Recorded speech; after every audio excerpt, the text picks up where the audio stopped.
In ancient times, a kind-hearted but not very wise king ruled over a kingdom. He longed for intelligent people who could help his land progress, because his current advisors offered nothing but weak suggestions while collecting their salaries. This constant disappointment troubled him deeply. One day, hoping nature would guide him, he went with his courtiers on a trip to the forest. On their way back, the king noticed a strange scene: a man sitting under a large tree, talking to himself. From afar, he looked like a madman, but something about him made the king curious. The king approached him and asked gently, "Are you mad?" The man smiled and said, "Mad?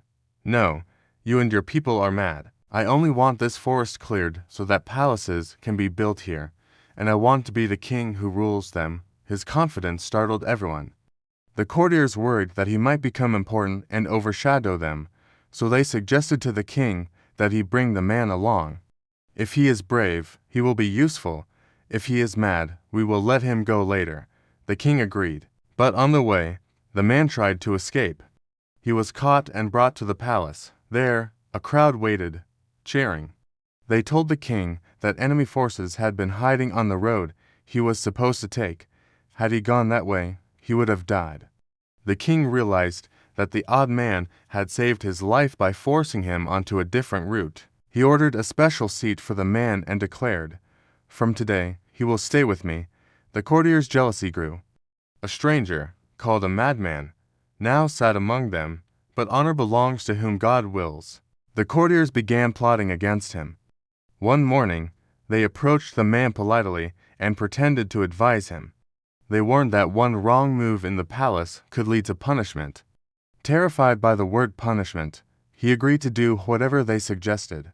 Their first trick was simple: when the king sits tomorrow, slap him on the neck. It will please him. The next day, the man innocently struck the king. The king's crown fell, and a deadly scorpion crawled out from beneath it. If the king had worn it, he would have died. Overwhelmed, the king embraced him and rewarded him with a palace. The courtiers were furious. They tried again. "Tomorrow, pull the king's chair back. You will gain half the kingdom." The man obeyed, but the king did not fall, because the chair was already broken. Again, the man unknowingly saved him. The king appointed him general of the entire army. Now the courtiers were desperate. They contacted a neighboring king and convinced him to attack. They promised to support him if he killed the general. War was declared. The general led the army into the forest, where both armies met. Before the battle began, he called out to the enemy king, challenging him to face him alone. Suddenly, a lion burst out of the bushes and attacked the enemy king. The general fought the lion bravely and saved him, though the enemy king was badly wounded. Seeing this, the rival king said, "There will be no war. This man saved my life. Arrest the traitors who plotted this." But the general shouted, "Touch even one of them, and I will fight you myself." His loyalty stunned everyone. His bravery and sincerity made him famous across both kingdoms. The king even married his daughter to him. As the two kingdoms began to unite, the courtiers' jealousy reached a breaking point. They met again to plan the man's downfall, but this time, an old advisor spoke up.